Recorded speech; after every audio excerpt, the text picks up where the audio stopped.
Right, so let's just unpack this, shall we? It's funny, isn't it? How we build these little castles of expectation, these shimmering mirages of relaxation and luxury when we choose a hotel. We pore over the photos, the descriptions, the promises, and then it all just unravels. Honestly, it's a betrayal, isn't it? Like a beautifully wrapped gift containing only dust. I am feeling rather agitated, actually. This isn't about a bad cup of coffee. This is about a systematic dismantling of basic human decency.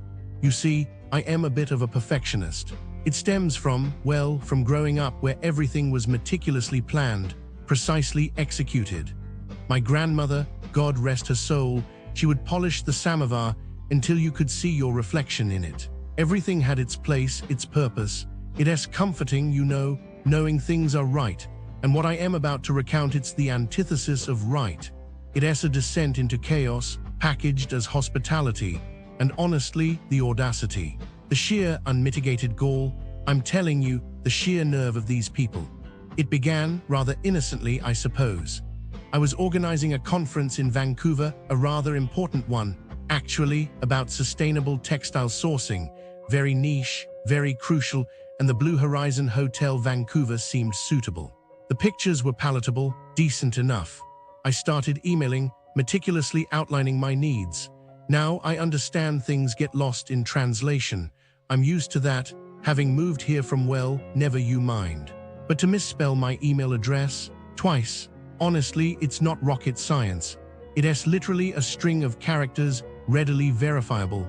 It speaks to a level of carelessness, a blatant disregard for detail that sets the tone for everything that followed.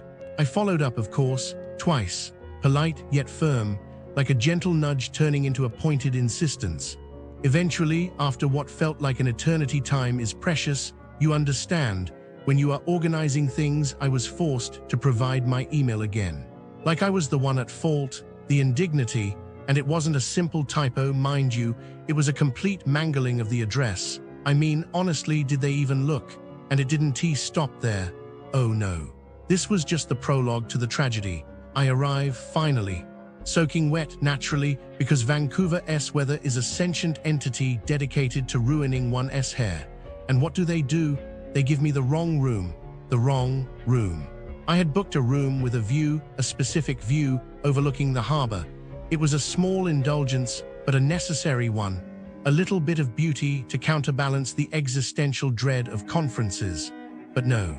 I was given a room overlooking a brick wall. A brick wall, it was suffocating. And the key card, programmed incorrectly, as if to add insult to injury. So, dripping, frustrated, and increasingly questioning my life choices, I descended back to the front desk. And then came the demand for identification, even though I had just checked in 5 minutes prior. 5 minutes? Honestly, the audacity is breathtaking. It's not about security, is it? It's about power. It's about asserting dominance over a paying customer. It's a subtle, insidious form of control. My contact information, naturally, was entered incorrectly. My phone number, my email, a complete shambles. It's a cascade of incompetence, isn't it? One small error compounding into a larger, more frustrating mess. It's like a badly coded program, glitching and malfunctioning at every turn. It's unacceptable. I called about the pool, needing to know if towels were provided. They assured me, with a breezy confidence that now feels utterly deceitful, that no towels were needed. I trusted. So I've been looking into crimes near Blue Horizon Hotel Vancouver, and oh boy, it's like, really sad, Like I want to warn tourists, especially those who are planning to stay there for a short trip, like 2 weeks, So businesses near Blue Horizon Hotel Vancouver are like really vulnerable to shoplifters, Like there's this one guy, a habitual shoplifter, who's been stealing from high-end stores in the area, including Pacific Centre Mall, which is like super close to Blue Horizon Hotel Vancouver, He's been doing it for months, and the retailers are like so scared, They've even formed text message groups to warn each other when he's around, which is like really sad, I predict that the shopkeepers are like really stressed out, They're probably losing a lot of money and it's affecting their business, Like some stores even close their doors when the guy is present, which is like really bad for business, And the police, they've charged him multiple times, but like, what's the point, He just keeps doing it, and the retailers are like really suffering. And like, it's not just this one guy. Shoplifting incidents in Vancouver have increased by 91 over the past 3 years, which is like crazy. So tourists, you gotta be really careful when you're shopping in the area. Like, keep an eye on your stuff and don't leave your bags unattended, okay? Because like, these scammers are everywhere. I'm like really worried about the safety of tourists.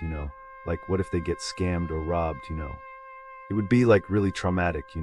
And like, the police, they're trying to do something about it, but like, it's not enough. So yeah, that's what's going on near Blue Horizon Hotel Vancouver.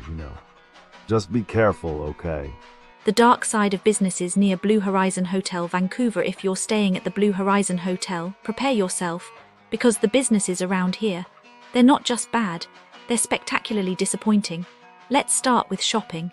The stores near Blue Horizon Hotel Vancouver, they treat customers like they're auditioning for a villain role in a bad movie. Take CF Pacific Centre, where shopping feels like walking into a high school cafeteria run by snobs. One customer, dressed casually, walked into a shoe store and was immediately judged by employees whispering about them like they were a charity case. The kicker, the customer was ready to drop hundreds on shoes, but left because the staff couldn't hide their disdain.